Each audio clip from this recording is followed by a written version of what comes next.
Hey guys, welcome to Whiskey and Literature. I'm your host, Captain Mike, and I'm excited about this video tonight because it's High West in the house. And if you know me, you know I like High West. I like rye whiskeys and I like finished rye whiskeys. High West specifically, I've been enjoying their barrel select programs, and certainly I enjoy their annual release of the Midwinter Night's Dram. I only started drinking, let's say back in 2018, started hitting it in 19. Just a little bit. 2020, I mean, I probably only bought 10 or 20 bottles of whiskey in 2020. And one of those was Act 8 of High West, their Midwinter Night's Dram. I've had 9. I have a bottle of 10 right now, and I have 3 11s in my house. Let's talk about the specs and stats of the Midwinter Night's Dram and then get it. So this essentially is High West, the Rendezvous Rye, finished in port barrels. So the Rendezvous Rye, and therefore also the Midwinter Night's Dram, it is a blend of both High West and MGP products.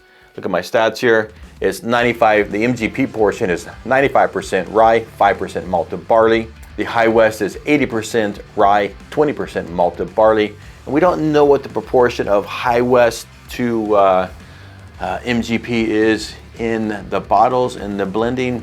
Don't know. I know that when I did a distillery tour last year, maybe that was earlier this year, I did a distillery tour and they've been really building at High West, like a lot of distilleries are through the nation, and they've increased their production capabilities. So one of the questions that I asked the guide there was, so if you've increased your production capabilities, does that mean the proportion of High West in your bottles is going up relative to the MGP? And he said no, it's actually the opposite, because since their demand is outstripping their ability to produce at the amount of High West in each bottle proportionally is going down.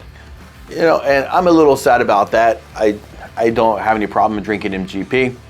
It would be nice if High West could, I guess, increase to the point where they're increasing their own distillates in the bottle, and perhaps in someday in the future wean themselves of the MGP train. But I get why you don't. I mean, High West is everywhere, and I believe they're in every state of the union and in 20 other countries worldwide.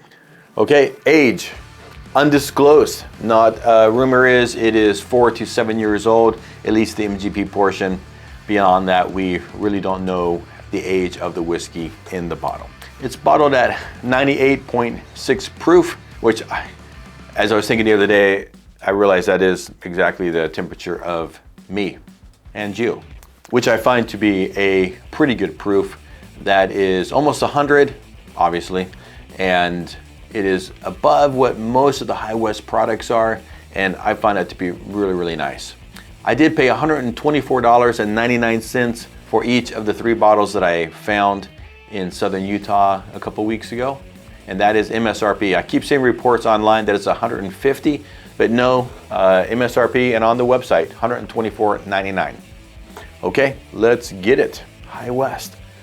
You can see I've had a couple pours. This is the 11, and it's interesting how when you have more than one bottle, you can kind of almost with abandon just drink almost as much as you want.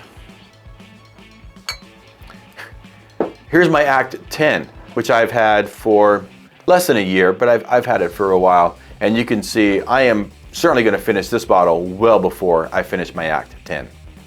And part of that's because of the fact that I think the 11 is better than the 10, but it's also because I do have 3 11s, so I'll just drink this one, just drink it gone.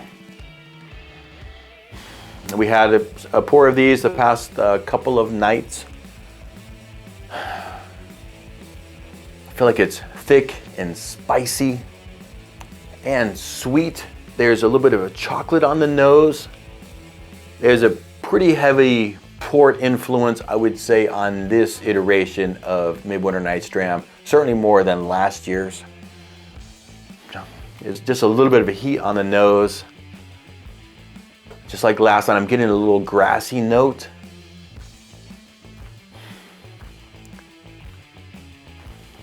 It's a nice nose. I do like it. I like it better than last year's. There's definitely, I would say, a pretty heavy port influence on the nose. It has become an annual tradition for me, an annual thing for me, and I was really excited to find these this year at MSRP. I'm pretty embarrassed at how much I paid for mine, number 10, last year. Okay, cheers.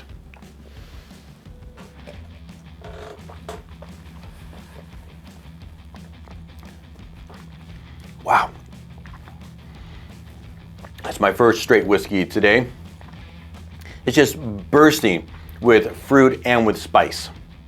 We did a pour of this last night with the Act 10 kind of side by side, and certainly this is much more port forward on the palate and on the nose than Act 10.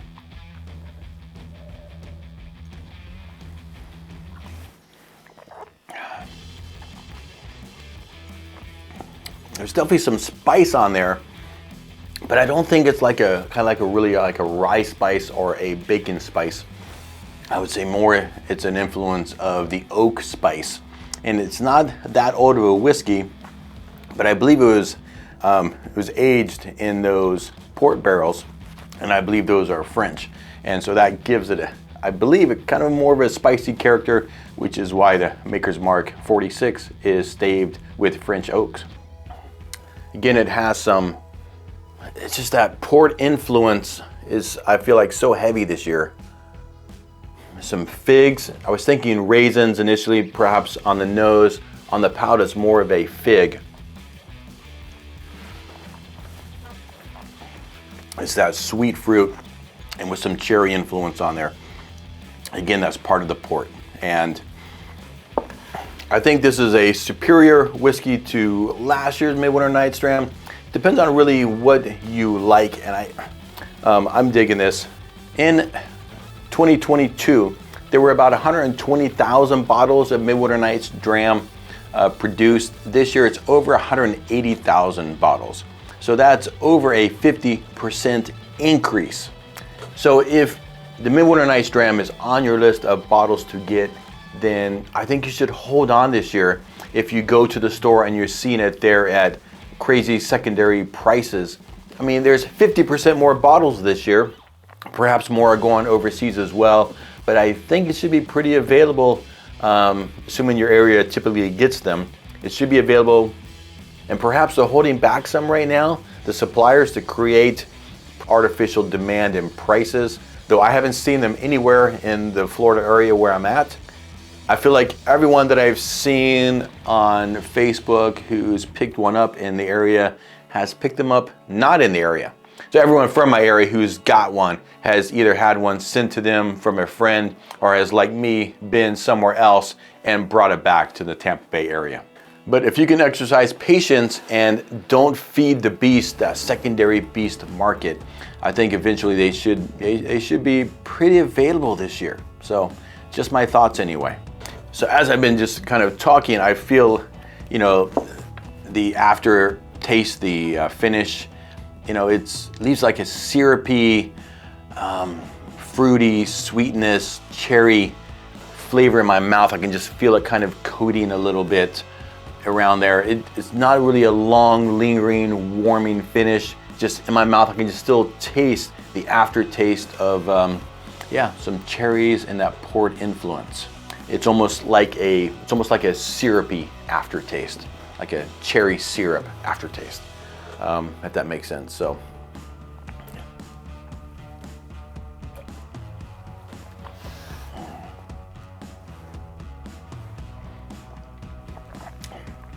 and if you're wondering, I do have Act 11. I have Scene 2, and I have 2 of Scene 9.